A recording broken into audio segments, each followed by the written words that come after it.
with your buddies and seeing all the football guys there in particular. I had so many close friends when I played.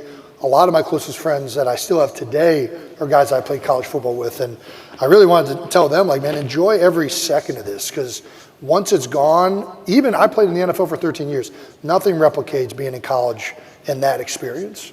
And that's for all you students out there. I mean, this is an awesome experience to be at Rowan. This is an awesome time of your lives that you guys should really, obviously take full advantage of all the resources and get the best education you can, but do not forget to enjoy every second of it. It is an awesome time in your lives. It's a great time to explore and find out what you want to do with the rest of your life. And that in itself is so exciting and invigorating. And I miss that greatly in a lot of regards. So it was awesome to talk to him. Yeah, it was great. Yeah. It was great. And you see look at the sweatshirt he's wearing right now. That's right. You like that? I got to come back to a game now. They already talked me into it. They put me on the blast, yeah. Where's Coach Ruley? Where's Coach Ruley right here? He just said he's coming back for a game. Where's Sean Tucker? Where's Sean? Where's Sean? All right, so the athletic director will make sure that happens, right? There we go, yes. Former captain at Rutgers, we receiver. were talking about it earlier. Yeah, we don't need to bring it back up, but the Bearcats got him in 2006. But So, yeah. Jason, your schedule has been unbelievable. Yeah. I'm privy to your schedule. I know what you've been doing to try to set this up. Yeah. We've been talking about this for a long time. I'm really glad you're here and welcome. It's really nice to have you here. Happy to be here. But on over the weekend, you interviewed Tom Brady in this did. environment. It was. So what was that like? It was surreal. I mean, it's very few times I meet somebody now and I'm awestruck with how handsome they are. I'm dead serious. I met him backstage for the first time and shook his hand, and I had met him before, but anyways, Tom's awesome, and it's apparent in just talking to him why he was so successful. I mean, he has all the physical attributes. Another late round pick, we were both 6th-round picks. Yeah. And to talk to him, how he views the game, how he viewed it as a player, how he views it now as an owner. They got the first pick coming up, and they got this young kid probably. We didn't talk too much of that in the sit down, but I think Tom has maximized everything, and he's maximized the people around him. And I think as an athlete, as a leader at that position, I still remember when he came to an Eagles training camp practice when Chip Kelly first got here in 2013, and it was apparent right away that this guy operated in a different level. He's yelling at guys, getting them in the right spot, taking ownership and authority over the practices in a way that I had never seen a quarterback or player take it. And, I think it's no surprise that he's the most decorated quarterback of all time. The way he answered questions, this guy just thinks so quick, and no wonder he could read any coverage and deliver the ball on time. So it was awesome to sit there and talk to one of the best players, the best player in our game's history. Did you bring up Super Bowl 52? I left that one out. I didn't feel like it was the environment. There was a bunch of Eagles people in the audience that was rubbing it in a little bit. I think he does. I've heard him say before that the Eagles are the one team that he kind of has the most. I wouldn't say regrets, but he has the most animosity for. I think those games. He played well in 2017. He did. That guy, it was really 2018, the Super Bowl was played there, but 2017 season, he set a record for yards and everything. And I brought it up in the sit down with him. He's like, oh, well, you win as a team, lose as a team. I was like, Tom, you played a good game. Just admit it, right? You played pretty darn well. Yeah. But Nick Foles played pretty well too. He did. Unfortunately for him, Nick Foles played the biggest game of his life on the biggest stage possible. Yeah. And Nick, I was there when we drafted him in 2012. I was there in 2013 when he set the single game touchdown record against the Raiders. That was one of the things, I think a lot of the people had written us off when Carson got hurt, and it was devastating for us too. But we all knew that Nick, when you gave him time and he was comfortable, he could throw the ball as good as anybody. And we felt like we had a really good team and people around him. And it took a couple games. We didn't end the regular season great, but once it got clicking, really in that Minnesota game is when it kind of took off, and it felt like we were going to be unstoppable from that moment on, yeah. Philly Special is such an iconic play. Yeah. All right. When it comes up in practice, all right, we're going to do this play, this gadget play. Yeah. What did you think at the time? Well, at the time, you don't know you're going to run it on 4th down in the Super Bowl. you know what's going to be. So typically the way those gadget plays work, especially in the red zone, you might have a play designed for the right tackle to get a touchdown pass as a tight end. You might have, a lateral play to an end around or something. Those plays are usually like we're up by 2 scores and we're just trying to have fun. We're going to call this gadget play, and if we don't get it, we still feel good about winning the game. It's not a play that you're ready for in that moment. And nobody expected it to be called in that moment, to be honest with you. The first time we ran it, it looked horrible. Nick Foles and Trey Burton weren't on the same. It was not timed up well. As we repped it for 3-4 weeks, it looked pretty good.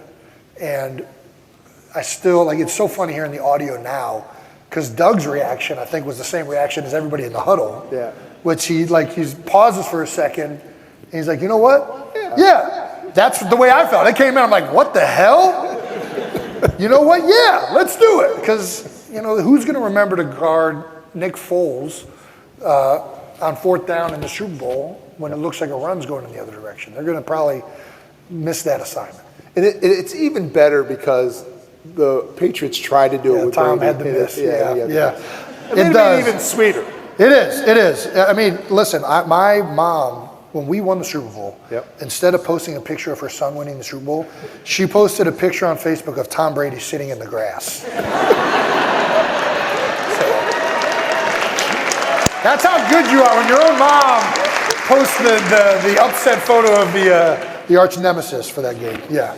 All right, so let's go to Super Bowl 57. Yeah. The Kelce Bowl. Not as fun for me. No. Yeah. So we did play a little bit of the clip from that season from your Kelce special, which, by the way, was unbelievable. Thank you. Thank you. Amazing. If you haven't seen it, well, you saw some of it here tonight, right? You saw some of it. They played it, right? So what was that moment like as you look back on it now, playing it with your brother? I mean, we showed the scene when you were watching the game with your brother winning and getting into the Super Bowl and all that. It really didn't come to a head until the game was over.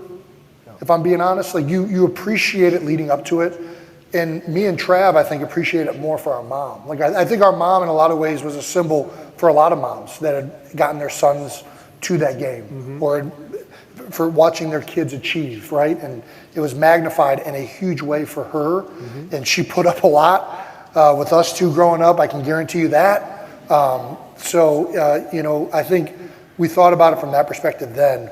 And then once the game was over, that's when it really hits full bore that, your brother won a Super Bowl, you lost a Super Bowl, and your mom's out on the field, and that's when really the emotion kind of hits you.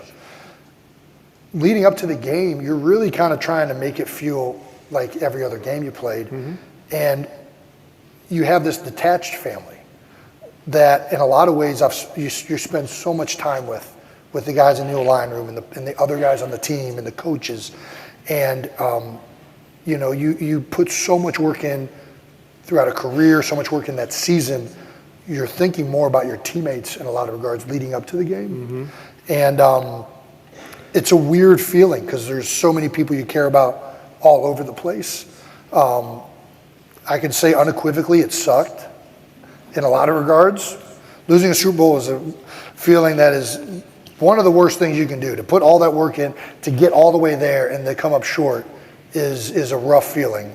But at the same time, you also have this other side of you that is happy for someone that you love dearly, and then your mom's down on the field, and it overwhelms you. And that clip you mentioned, that was in the documentary. That wasn't planned to be in the that was something that they recorded, and you go back and forth on do you want to show stuff that is kind of sacred to that moment? And a lot of the times, so much is outwardly facing. You want to retain some of that for the guys. But it felt so powerful. I love that Nick did that with a lot of the guys that year. So we ultimately ended up deciding to do something with it. Yeah. But you were genuinely happy for your brother. I mean, I loved you saying you're hugging him and you go enjoy this, go enjoy this, And it's hard to know whether I was happier for him or more upset for myself. Yeah. It's a weird thing, man. It's like selfishly, you're very upset for yourself, and you're also upset for your teammates and guys that you're battling with. But you are obviously there's a very, for anybody that's watched, a son, daughter, or sibling have success, knows what I'm talking about. But there's a level of just immense happiness for that individual. Mm-hmm. So you're feeling that. You're somehow beyond depressed in any way imaginable, but also immensely elated for somebody you love. Yeah. So throughout the evening, I'm going to be taking questions. Lennon, you're going to be up first. So if Lennon can go to the microphone, he'll be up first. So we're going to take our sports communication and media students asking questions throughout the evening. And Lennon, you're up first, so go ahead with your question.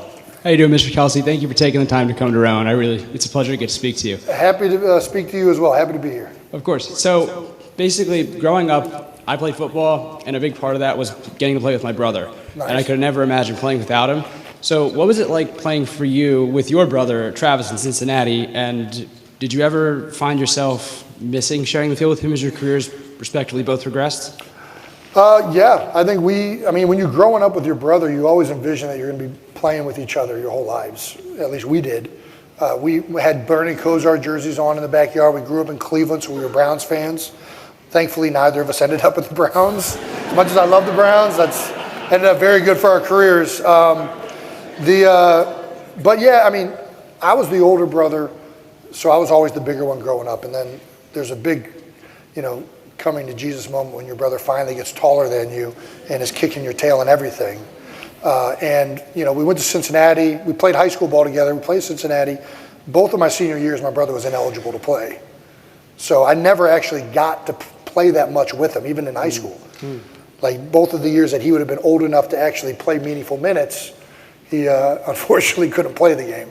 But we lived together at Cincinnati. We shared the same house.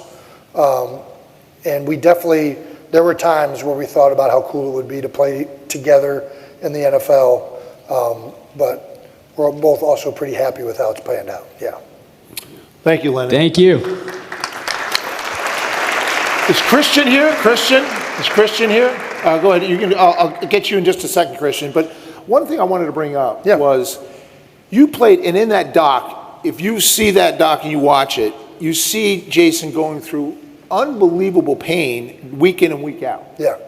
You played 156 consecutive games as a starter. Yes. How in the world did you do that? Well, you take a lot of drugs. No, part of it's luck, right? I got lucky to not have any catastrophic injuries. Now, I still had injuries. I played probably, at the start of that streak, I probably came back too early. I had a sports hernia injury that I came back from in 5 weeks, missed 4 games, and retrospectively looking back, I couldn't jog really, and I still went out there. And the mindset was, especially for me growing up, and if you're available, you play. Yep. And if you're not available, if you can't go, you can't go. But if you're out there, you're going. And I was very fortunate to not deal with any catastrophic injuries, as well as, I had great guys around me. I had great coaches. I knew I was going to be put in positions to be successful, even if I was out there hurt. Mm-hmm. And I also, to be honest, you feel a responsibility to go out there when you're with your guys all week. And that's a motivating force. Even when it sucks, even when the pain does become overwhelming at times, you can mask a lot of that by the genuine love of the game and by doing it with your teammates. Do you think it's different now, though, the athlete mentality? Because there's so changing. Much money on the line. Well, it's not just money. It's also sports science, right? They're learning now that it's not smart to fight through injuries like I did in 2014. And it's not smart to be. You're more likely to win more games as a team if we rest guys in sports like the NBA is now crossing over to the NHL, Major League Baseball, where they're playing so many games. Yeah. Right now it's not like that in the NFL as much. They do, if you have an injury that's likely to get re-hurt or re-tore, like a hamstring, you could go, couldn't go. Sometimes they'll sit you a little bit more than they used to. Mm-hmm. It's a hard one to answer. Yep. Because on one level, the competitor in you and the way you get brought up, rub some dirt on it, go back out there, you'll be all right. That mindset is what's been ingrained your whole life, and that level of toughness allows you to get to that level. And it's, as a viewer and as a fan of the game, I love watching that. Mm-hmm. I love hearing, Frank Ragnow playing with a torn pec. There's something like that guy's willing to go sacrifice himself for his team and for all these other guys he's playing with. You love to hear that. It's something that I fought late in my career, even sitting out on Wednesday practices. The coach's like, hey, if you don't practice Wednesday, it'll prolong your career. I'm like, hey, yeah, but I don't think that's right. I don't think that's the way the game's supposed to be done. Mm-hmm. And then you sit out Wednesdays, you're like, you know what, this isn't bad. This is pretty good. I feel way better on Sunday. So it's, they're learning so much from like a conditioning and preparation standpoint and a diet standpoint. And a lot of it is changing. And just like anything that's changing a lot, as a person who came in before that change, you see where that gets taken too far. And you become hesitant to that change. And probably in an unhealthy way, I like when guys play every single game. Yeah. Well, I think the fans like it. I think they like. Look, when you would get hurt mm-hmm. in like the first half, and we see it, Landon Dickerson. I mean, we see it with players, on the Eagles today. Yeah, offensive linemen seem to be the kind of. We don't have to run 40 yards. Yeah, okay. We're going to do a couple steps and just wrestle with the guys. So, yeah. But guys, they get hurt and then they ride on the bike and they go in the tent, and they come back out. It's like. That's impressive. It is, and a lot of it, that's you're trying to figure out if you can still go. I remember I tore my elbow hyperextended, and I tore this ligament off the bone playing Cleveland, and it tore off in a way that the nerve was getting pinched, and it took a couple quarters, like a quarter and a half for that to calm down. So early on, you're like wondering, can I go out there? Is it safe to go back out there? You're having doctors evaluate you. Sometimes you will get x-rays. Yep. And then if you realize you're good to go, you put some tape on it and figure it out. But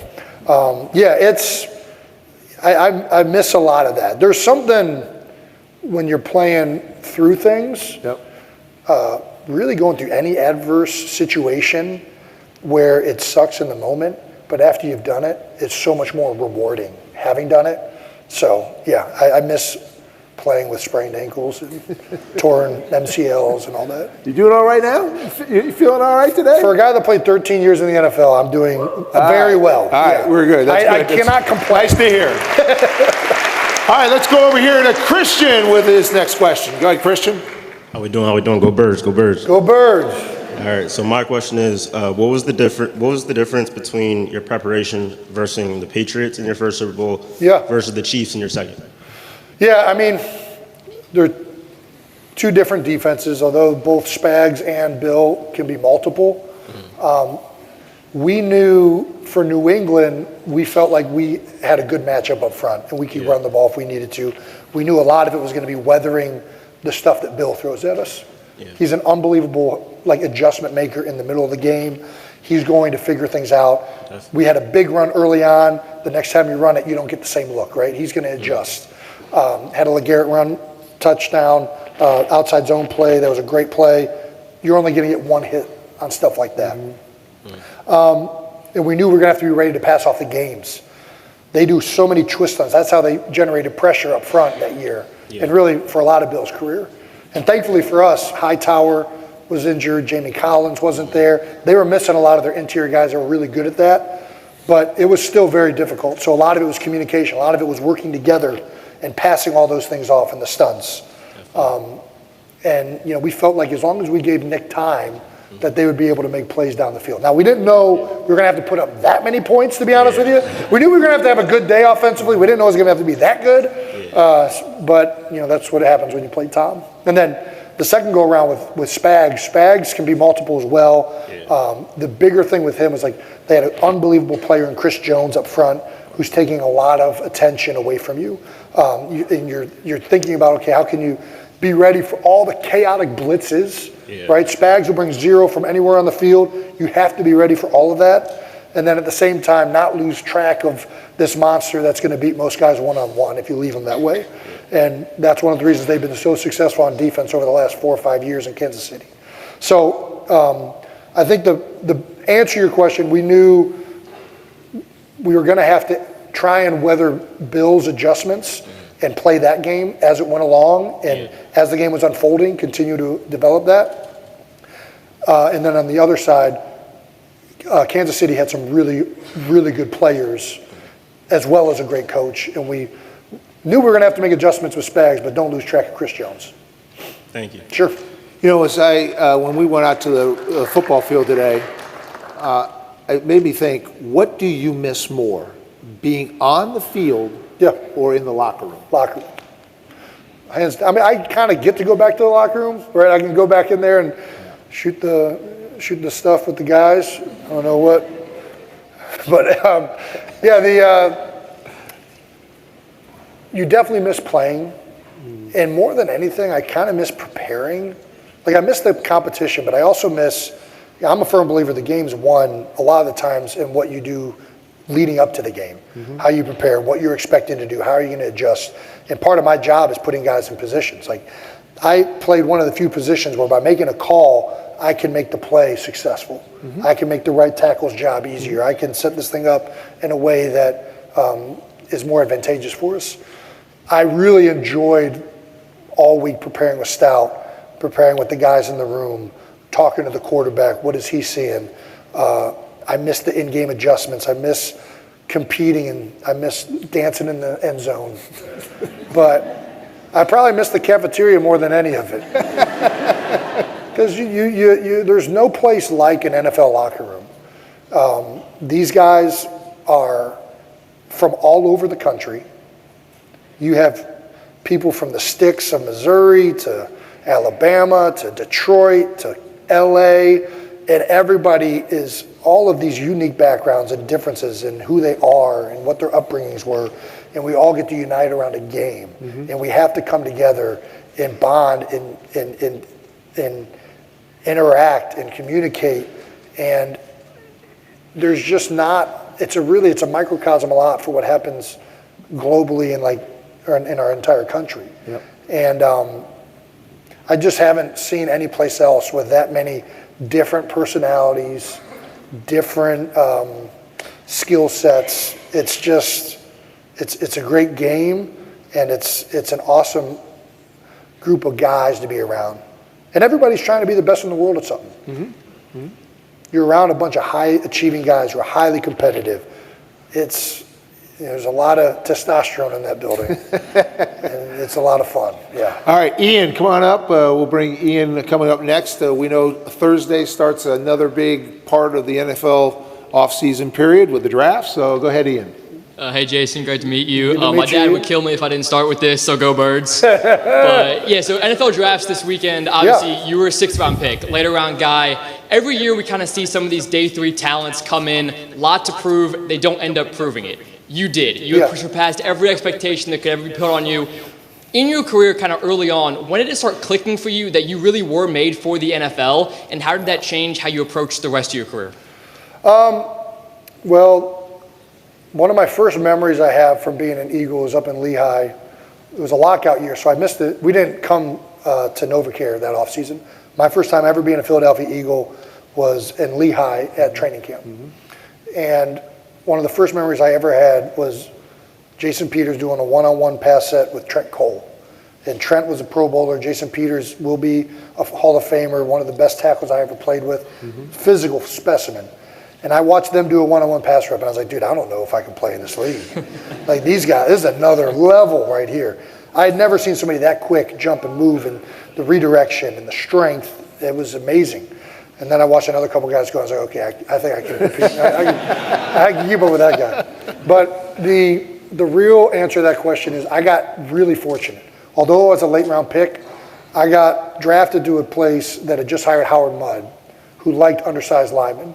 And he wanted a center that could do some schemes that were really tailored to my game.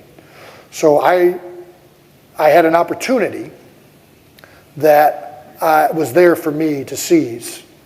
Now, I still had to work and I still had to earn it, But early in that training camp, about 3 practices in, I had a really good block down the field on a screen where I blew up a linebacker. And Howard pulled me aside after the meeting that night. He said, "Do you want to play this year?" And I said, I just want to make the team. Yeah, I want to play.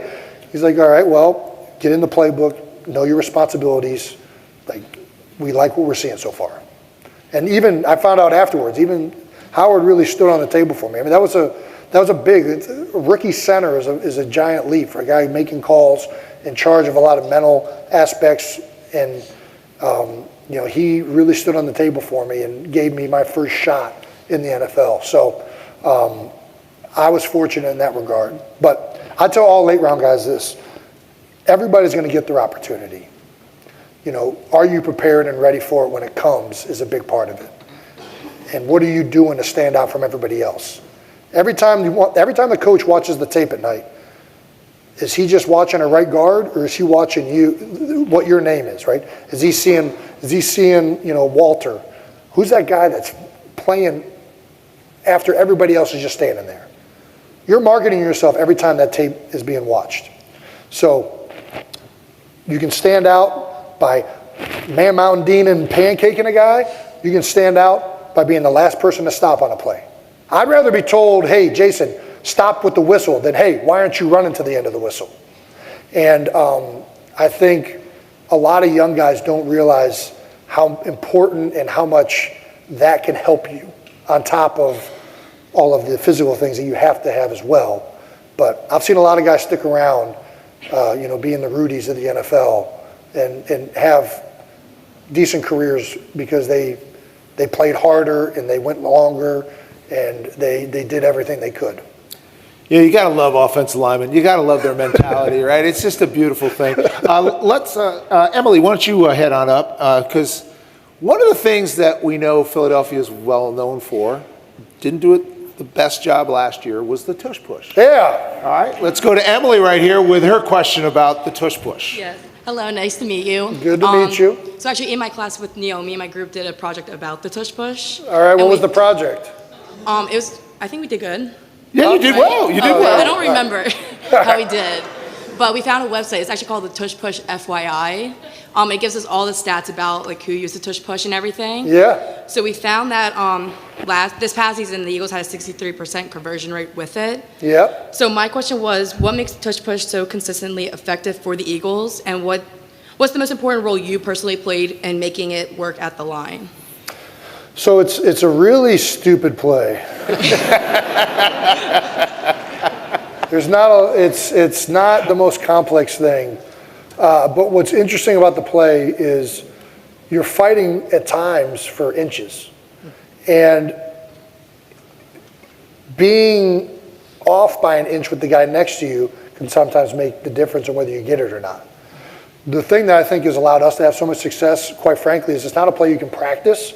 So we ran a lot of quarterback sneaks, even before it was the tush push. We had a guy that was an analytics guy in the building named Ryan Pagnetti, who really was crunching numbers and was like, "Hey, teams are stupid for not running quarterback sneak in 4th and 1. Like, it is the highest prevalency of getting the first down." So we started running it, and when you run it more, because it's not something you practice or the defense practices, you end up getting so many more reps on it. And you end up figuring out little things each time you run it against different fronts, different players, guys with different feedback. You end up gaining all these micro, small advantages that magnify each and every time you run the play. So by the time, when I was running it, the 3rd year we did the tush push, I had run probably over like 200 to 300 quarterback sneaks in my career. And I'm playing a nose guard who's played it 4 or 5 times in his career because not a lot of teams do it anymore. So the wealth of knowledge and experience gained, and we had me, Isaac Seumalo was there for a long time, Landon Dickerson's 350. I mean, the other thing is just pure mass. Like, Landon's 350, Jordan Mailata's 365, and both of those guys, if they're in the right plane and they're moving in unison, it's going to take somebody pretty special to stop that momentum. So we have the advantage of the snap count. There's a lot of things working for us. But I think that level of experience and little intricate knowledge helped us be more successful, I think, than everybody else. And then this past year, I think why you saw that dip is a lot of injuries. There's a lot of injuries across.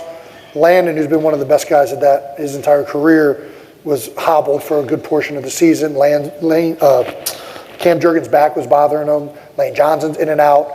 So you have all of these guys in and out each week. It's hard to run that play unless everybody's really hitting it with the same timing and force and rhythm. And then Jalen, the way he feels it, like he starts to understand it.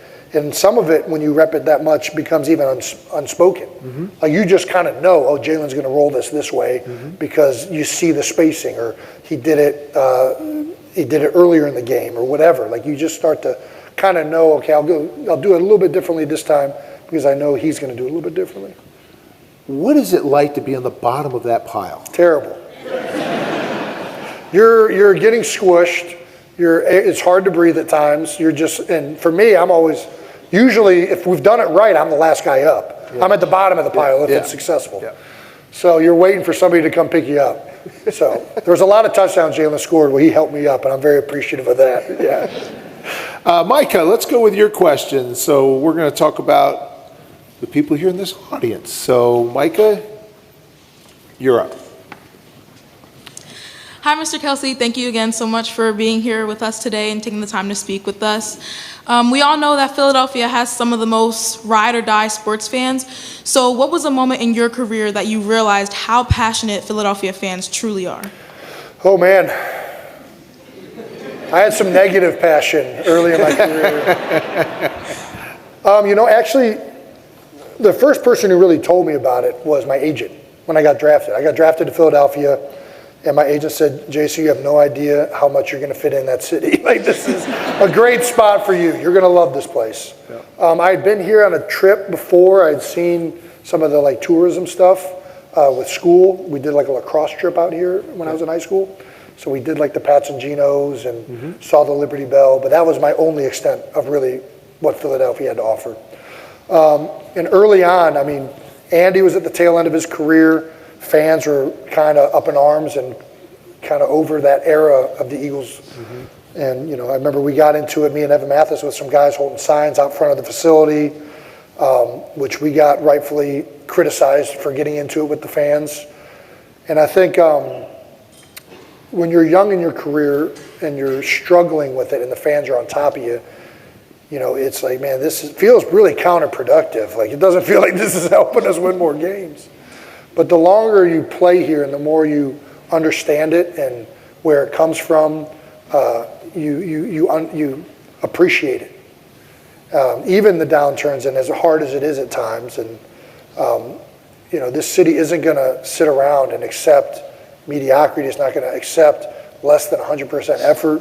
It's going to hold you accountable. And I think it's one of the reasons why the Eagles and a lot of these sports teams are competitive each and every year. It'd be very hard to be a sports team and not competitive in this city, especially the Eagles. And you realize how much it means to them. And at the end of the day, as an athlete, all you want is that the fans care. That's the number one thing. I'd much rather be here and, have to deal with boos when I go 3 and out than, walk around the town after winning the Super Bowl and nobody really cares.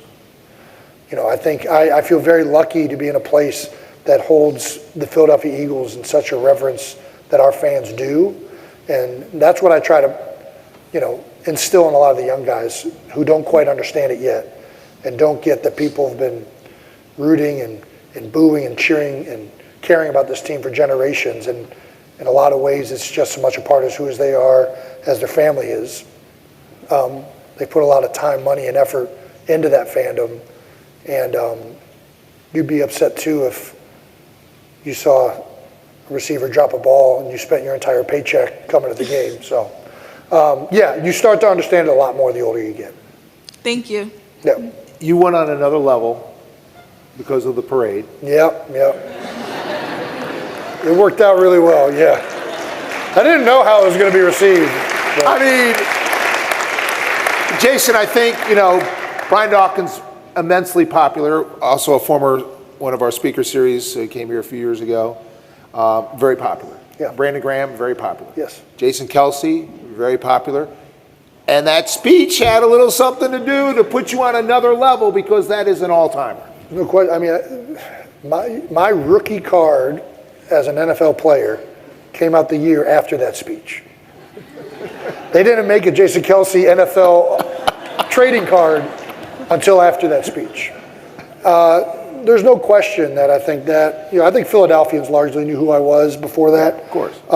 But certainly on a national scale. And I think that, I tell people this all the time. I didn't know if I was going to get to talk or not in the parade. And I remember going into, the PR department and like, hey, like, what's the status? Like, am I getting a chance to talk? Because I feel like I got something to say. Mm-hmm. And oh boy, did you? Yeah. And they said, oh, we don't know yet. And I found out the day before that I was going to get a chance to talk, and it would be. But I didn't have to write anything down because when you win a Super Bowl, you really reflect greatly on your career, and you think about everything you had to do to get there and all the adversity you had to overcome. Mm-hmm. And then the moment you start thinking about that, you think about, Nick Foles, was cast away out of the Rams and brought back, and what he accomplished, and Howie Roseman was out on the other side of the building, and all these themes. Like, all I did was regurgitated a story that I lived, right? Yeah. And the underdog theme that Chris and Lane really started was just such a great symbolism for that team, which was in turn so apparent with what the city had been looking for, its whole fandom of the Eagles. Right? That's the one thing that they still didn't have.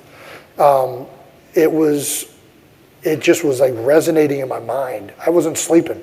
I'd like wake up and ask Kylie, oh, what about this? What do you think about that? And so on game day, or on parade day, which was a game day for me, I guess, even though I had probably 30 beers at that time, it was easy to keep track of the speech and where I was at, yeah.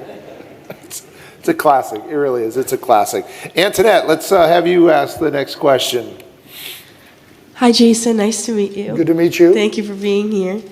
So my question is, you obviously had a great career as a football player, but do you see yourself staying involved with the game long term, like coaching or front office work, or do you want to stay more connected with the creative media side of it like you have with your podcast? Yeah, I mean, it's ideally do both is what I'm trying to do. I love staying connected to the game in a competitive way and involved in the X's and O's and what's happening with the game, how it's evolving, what players are being taught. I love being in those meeting rooms. It's very hard to find the time to do that and do the media thing. Tom Brady did it. Tom is finding a way to navigate all of it beautifully. Yes, he is. When you get done playing, there's really only two ways you can stay connected to the game of football. You can either coach or get involved in like the business side of it, or you can go do media. Most guys, when they get done playing the game, get very disconnected from it. And it would feel wrong to use all this experience and knowledge that I've gained and things that I've built a whole career up trying to learn to just disconnect from completely. The media aspect is really exciting. Obviously, being there on Monday Night Football, I get to be on the site. I get to see in Houston, every single coach on the defensive side is a guy that coached with the Eagles at some point in my career. So I get to see those guys. I get to see players. You get to shake hands. You get to see them warm up. You get to see them play in the game. You get to feel the energy of the stadium. That's invigorating. Doing YouTube stuff, it's such a blessed time to be in the media space. There's so many opportunities to do whatever you want. So when you think about being creative, when you think about different things that you might think a viewer might enjoy or something to pass on to somebody on a podcast, it's really fun to think of that as well. And they're both different, and I'm trying to do both of them still. But the media one's for sure taking up most of my time. Thank you. When you were on the field with the football guys, are there linemen here, offensive linemen here? Yeah. You took a photo with all those guys. Yeah. And then you talked with them. Yeah. And you could tell you loved being on that field, and you would be a great coach. He was coaching you guys, wasn't he? He was coaching you guys. Well, I didn't give him any technique. It was more like motivation. Yeah. Yeah. I would love to coach. I know I would. Coaching is another, Listen, I'm busy as a media member, but like really if I wanted to, I'd do Monday Night Football on the podcast. I work 2 days a week, right? In the grand scheme of things, it's not that much work. It's a lot of travel, but, you know, as a coach, especially if you coach at the NFL level, these guys, a lot of them sleep at the building. Those guys are truly working, and that's why I was very fortunate to play with so many great coaches, but that's another level of time commitment. I mean, I got 4 kids. I want to be there and experiencing that.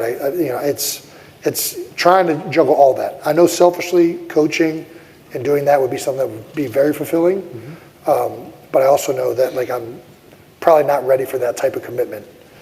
So I'll just talk to O-line guys on the field and try and motivate them. You're a girl dad, man. You're a girl dad. I am a girl dad, yes. You know, you got 4. I got 4. I am very much a girl dad. 6 to a year, right? 6 to a year. Our youngest just turned a year old. Yes. So you got asked a question. Sarah Shockey asked you a question about women in sports earlier when you were being interviewed by our student media. And what do you look at women's sports differently now with your daughters there, and Kylie's so involved in sports as well? Yeah, I mean, well, to be honest, I watch them now. Like, I'll be honest, like before I had daughters, before I was married, I didn't watch a lot of women's sports, right? Like I watched like our women's lacrosse team win a state championship in high school. I watched the WNBA sometimes. There's so much more emphasis as a culture and society now in women's sports, and it's timing up now where I have daughters, and my wife played field hockey. I watched my wife play a lot at Cabrini University. So I think, one, the opportunities to watch it are so much greater. And then 2, of course, now that I have daughters and I want them to be athletes, you know, watching them see players that look like them and are of the same gender and are competing at the highest level and achieving dreams at the Olympics, in college, wherever. You know, as a player when you were younger, how much I looked up to Charles Barkley and a lot of the athletes of my generation and how much they shape you. So of course you want them to look up to athletes that look like them and you know, take on, even if they don't become professional athletes, take those ethics and morals and values that you get from athletics. You just brought your daughter over to the driving range the other day before you went to the Masters, right? Yeah. I didn't know she was going to hit a ball. I went because I was like, man, if I have to hit a ball down there, I know I got to work on my swing. And she, I've taken her with me golfing before. Usually she'll ride around the cart. She'll chip and putt around the greens. She's never hit a ball before, a real ball. And we get there, we're on the driver range, we're hitting balls. He said, Dad, can I hit? And I didn't bring any clubs. And I'm like, I don't know if they have clubs. And I was there with my buddy Chuck, and Chuck goes over to the guy and asks, hey, do we have a kid's club? And sure enough, he has a driver. And we're like, oh, game on, let's go. So she gets a couple swings, and the first ones, a couple are rough, but to her credit, I mean, by the end of it, she is striping this ball. And the amount of excitement I had watching that was far greater than any golf ball I've ever hit. So it was a very invigorating feeling. And then also just like the look on her face after she hit it. And how excited and happy she was is truly like, if they ever made a drug like that, I would be addicted. You know what I mean? Sam Prince, let's talk about the Masters. He has a question about the Masters. Go ahead, Sam. Jason, thank you for coming tonight again. Thank you. Jason, how did you get approached to cover the Masters, and do you intend on covering any non-football sporting events in the near future? So the Masters, actually, I was approached last year to potentially do something with, but we had our child. Finn was born. It was like within a week. I'm like, Kylie's going to kill me if I go down to the Masters. So we didn't go last year. We went this year, and it was an awesome experience. I had been before as a patron, not a spectator. You learned down at the Masters, patron. And it was an awesome experience. Had never seen the par 3 in person. That was awesome to see the par 3 course and to partake in that coverage. I love sports. I think, you know, obviously my expertise at the professional level was in football, but I played everything growing up. I was a 3-sport athlete in high school. I played lacrosse, hockey, and football. I played soccer in the summer my freshman year. I played soccer growing up. I played baseball. I wrestled for a year. I did karate. I'm a big believer in kids being multi-sport athletes, and I love learning new sports. I love competing in anything, really. We're doing some things on YouTube where I'm getting to experience. I got the bobsled for the first time recently before the Winter Olympics, which if you're motion sick, I do not recommend, but it is an awesome, awesome experience. And seeing the way those guys train. That's another aspect of it is you realize what it takes to be a professional football player. Seeing how other guys become the best in the world at what they do is really freaking cool. Didn't you just skate at the Flyer Skate Zone? I did. So I've been getting back into hockey. I played hockey for the first time in a long time. I was down in Jacksonville covering the Jaguars game. Okay. And I went to a bar that Sunday to watch the games. And we just typed in a random sports bar. And it just so happens this sports bar is inside an ice rink. And while the games are happening, there's men's league games happening. And I'm like, this is the best sports bar I've ever been to. This place is great. And while I'm sitting there watching the Sunday games, a guy comes up, hey man, do you want to play with us? I'm like, I don't have any pads, so I go into the pro shop and I buy hockey gear, rent some skates, the only size 13s they have, and I was abysmal, but it was so fun being back out on the ice. I loved hockey. That was one of might have been my most favorite sport to play. There's a very invigorating feeling about being out on the ice. Go Flyers, right? Yeah, very pertinent. So Bauer reached out even before the Flyers had clinched. They're like, hey, we heard you're getting back into hockey. We'd like to outfit you with gear. And they got me these personalized skates and sticks and whatnot. And I got out there in Voorhees. So it was awesome. Yeah. Pretty cool. Yeah. But you mentioned sports bar. I'd be remiss if I didn't recognize Pete Chiraki. Yeah, Pete right here. Pete from Chickies and Pizzas here. By the way, another sponsor of our sports communication media program. We have Pizza with the Pros every Monday night. For 5 years, the Glassboro Chickies and Pizzas has been providing us pizza. Thank you, Pete, for your support. I can't say how many buckets of crab fries I have eaten in my day, here and in Kansas City, because there's a Chicken and Pizza in the stadium out there, and it's near where Travis's suite is, so I sneak out and get the crab fries there as well. Is this before or after you take your shirt off? This is... no, that was in Buffalo. That was in Buffalo. Nolan, let's go with Nolan. You're the next question for Nolan. Hey, Jason. How's it going? Thanks for coming out to Rowan. This is a really big full circle moment for me. You retired the day that I toured Rowan, so it was pretty cool. Me and my dad listened to your speech as we were driving up here. But my question to you, you've done so much since you've retired. Mm-hmm. What is your favorite thing that you've done since your retirement, and what event have you learned the most from since retiring? Oh, man. I mean, if I'm being honest, my favorite thing I've done since I've retired is watch my daughter hit a golf ball. Like, that was... He just had it. He just experienced anything I've done. I mean, that and, like, going down to the shore and spending time with the family, for sure, takes a cake. Bobsledding was really cool. I've now been to the Summer and Winter Olympics, which, I mean, watching athletes who only get to do this once in every 4 years, and they're going to try and represent their country, like it's something I'm looking forward to the guys that are going to get to play flag football this year, because football is the unfortunate part of the sport is that it's not a global game. You don't get that opportunity to represent your country, really. So the Olympics is an awesome event. Very much recommend it. We got the summer ones coming to LA here shortly. Mm-hmm. If you get a chance to do any of those events, it's awesome. Got the World Cup this year. That's another good one. It's huge. So, I'd probably say that. The bobsledding was a great experience. Watching a lot of my teammates win a Super Bowl, even though I was retired and not a part of the team, was an awesome experience. So I think I'd probably go with those ones. Yeah. Okay. Yeah. You played in the league 13 years. Mm-hmm. You were a 7-time Pro Bowler. Hall of Fame. What do you think about that? I try not to think about it. I don't want to jinx anything. I don't know. I think you're okay. Yeah. Most people would say you're all right, Jason. Yeah, you're going to be. Is he all right? I would say a lot, right? I'll say this.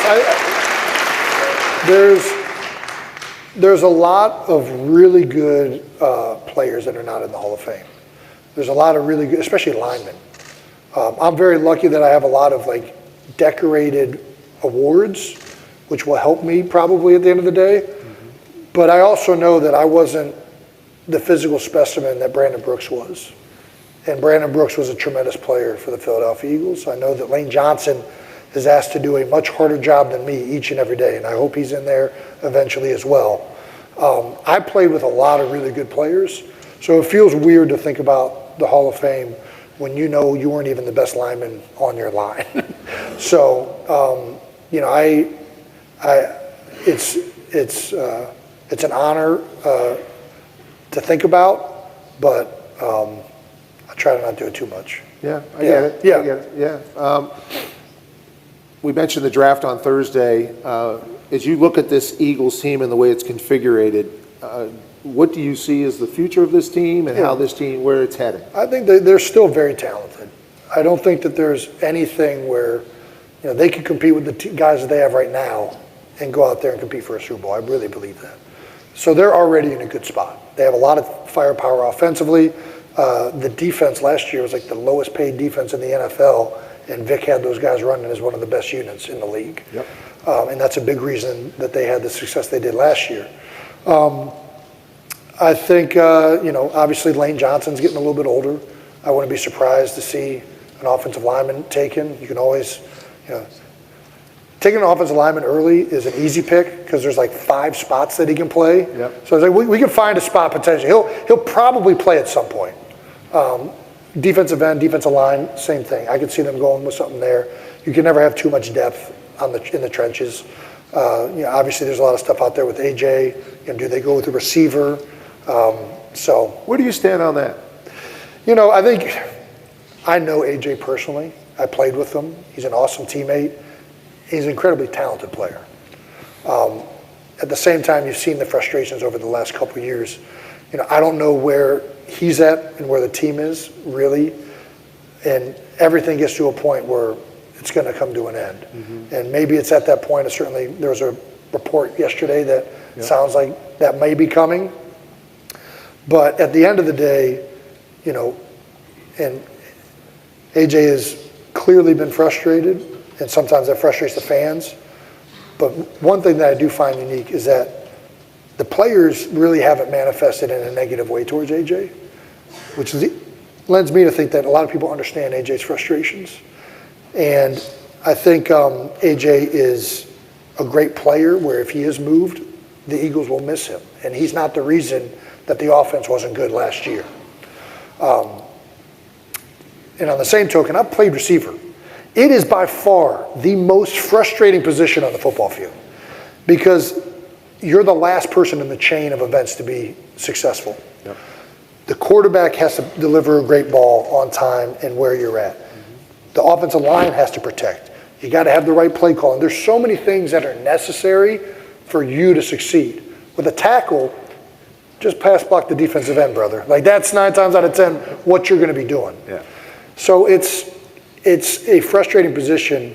I still remember yelling at our quarterback in freshman football. I was playing receiver. Like, will you just throw me the ball? Like, what are you doing throwing it over there? I'm going to catch it. And Coach Hoon making me run laps. So in a lot of regards, I, you know, very much have always understood that frustration. Mm-hmm. And, you know, I wish it didn't manifest in the way it does sometimes, but, you know, that's the way it is. And I still think he's a great player, and I love being his teammate. So at the end of the day, you want what's best for him and you want what's best for the Eagles. Wide receivers, quarterbacks. Taylor's oldest time. Love the chirp, man. Taylor's oldest time. Well, but I really do think, like, that's why the receivers always have this type of stuff. Like, this is like, there's a reason that there's never this stuff with the fullback. The fullback's just ISO blocking a Mike linebacker. Like he's not geared up about his catches. Everything that a receiver does, especially when you're at the level that AJ is, it's how he's going to be remembered. It's what he stands on and what he's trying to build as a legacy. So, you know, I don't think it's as simple as sometimes everybody makes it out to be. And I think that's the reason why receivers a lot of times are the divas. I'm not saying AJ is, but that term gets thrown around a lot of the times because they're very frustrated because they're the last person in this long chain of what it takes to be successful. Here's an amazing thing. You played for the Eagles for 13 seasons. Yeah. You never left. You played for one team. Yeah. So unusual. It is. It's very unusual. I mean, I grew up in Cleveland. Our entire team left. Literally. They became the Baltimore Ravens. No, but seriously, I mean, I did want to play for one team. And a lot of that was when I grew up in Cleveland, watching the Browns leave, watching all of our stars leave, Jim Thome, Omar Vizquel, Kenny Lofton. It's gut-wrenching to watch somebody that you idolize so much leave. At least it was for me as a young athlete and player and a fan. Once you get older, you understand it. And I was very fortunate that that desire to play in one place also matched up with the team's desire to have me in one place. And financially, it made sense. And I do think that's one thing that the Eagles have really prioritized. I played for 4 different head coaches. It's rare that me, Lane Johnson, Brandon Graham, Fletcher Cox, even before them, Brent Selleck. There was a lot of guys that were career Eagles. And I think Jeffrey, and I think that this was a cognizant thing that they did, was they retained a lot of that locker room and like what they wanted to retain with the team through all that change. And I was very fortunate to be able to play in one city my whole career. All right, a couple more questions here. Let's, Evan. Evan, why don't you come on down and ask your question to Jason Kelce. Hey, Jason. What's Go up? Birds. Go Birds. My question to you is, who is your favorite teammate you've had and why? And what lesson has that teammate taught you that has stuck with you? I mean, that's an impossible question to answer.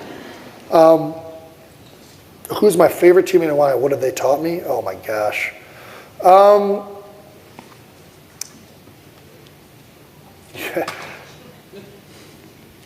My favorite, I mean, I could be completely a jerk and not answer the question. My favorite teammate is my wife, and she has taught me patience and the virtues of selflessness. I have by far learned more from her than anybody else. Every teammate you play with, you appreciate them for who they are. And I had a lot of great ones in Philadelphia. Usually the ones that you were with the longest and went through the most times of, honestly, misery with are the ones that you love the most. Like, I climbed Mount Kilimanjaro, and like, it was so hard and grueling and terrible. But for some reason, when you go through those moments with other people, you love it that much. So like, Brent Selleck is a guy that's always going to be somebody that I can lean on. I know I got his number. Lane Johnson, Isaac Seumalo, I'm being put on the spot here. LeGarrette Blount, I was only with him for a year. One of the best personalities I've ever played with. Chris Long, Bo Allen. I had so many guys that I loved in Philadelphia that all taught me different things. Well, Bo's really still a good friend of yours now. He is. You were just at Lane Johnson's wedding. Yeah. So, I mean, and that whole wedding was like a high school reunion of teammates. There were so many guys there throughout the years because Lane and I had so much crossover in Philadelphia. Seeing all of these guys there, guys that you haven't heard from in forever. Nate Gary, like finding out he has a dog food company now, like. Well, you have a beer company. I do. Hey, we all move on. All right. So, I think it's really awesome to see that, and I'm trying to think of like one thing that I took from guys, and I think it would be really hard to narrow that down to one person and one thing. Let me end on this note. We started with the band. Melanie, we're going to go with your question. Is Melanie there? Is Mel over there? I don't see Mel. All right, I'm going to ask her a question for her then. Because we started with the band. Yeah. And you said on your podcast that playing an instrument helped you excel in sports. Yeah. What's one lesson you learned from playing the sax? And you talked about this on a podcast. Yeah, practice. Yeah. Nothing will reinforce how important and how beneficial practicing something is than a musical instrument. The first time you pick up that instrument, you will not be able to make a noise. And the more times you blow into that thing, eventually it'll start sounding better. And you start to learn tempo, and you learn when you're practicing a song at the tempo you want to play it at. If you want to get better at it, practice at a slower tempo. So when you're playing football, you want to get your footwork better, practice going slower. Build up where you want your foot to land. I would go up in double team drills, and Stout still talks about this. So I would sit with the right guard. All right, what's your first step going to be? All right, I'm going to step here. All right, I'm going to step here, then this is my second step, and we're going to hit here. Okay, there, okay. We walk through it, and the next time you're doing it full speed, and you hit it in much better timing. Yeah. And I think music in general is just such a great avenue for learning structure, learning tempo, learning what practice. That's the one thing that really is evident. Like, if you don't practice, you're going to suck. And then on top of it, the more you do it, the more you get this creative ability to be like, hey, I can make this different than the way anybody else has done it. The crowd wasn't ready for what happened next, because the moment Jason Kelce walked into that room, everything changed instantly as cheers exploded, and what was supposed to be a simple university event turned into something far more personal and unforgettable, with fans, students, and even faculty leaning in to hear every word from a man who rarely speaks without meaning it. And within seconds, he broke the energy with humor, admitting that outside the spotlight, his own house doesn't exactly treat him like a superstar, setting the tone for a night that felt real rather than staged. But what truly stood out wasn't just a laughter or applause. It was how openly he began reflecting on his journey from college days to becoming one of football's most respected voices, reminding students of the time they're living right now matters more than they think, and quietly hinting that success isn't built in big moments, but in the small decisions nobody sees. And just as the audience settled into that message, the conversation shifted deeper into his career, touching on the grind, the preparation, and the mindset that kept him performing at the highest level for years, while also revealing something unexpected about life after football, that the game may end, but the identity, the discipline, and hunger to evolve never really leave. And as he spoke, it became clear this wasn't just a talk. It was insight into how he thinks, how he adapts, and why he continues to stay relevant, even after stepping away from the field, leaving the room with a feeling that there was still more he hadn't said yet, almost like the real story is only just beginning.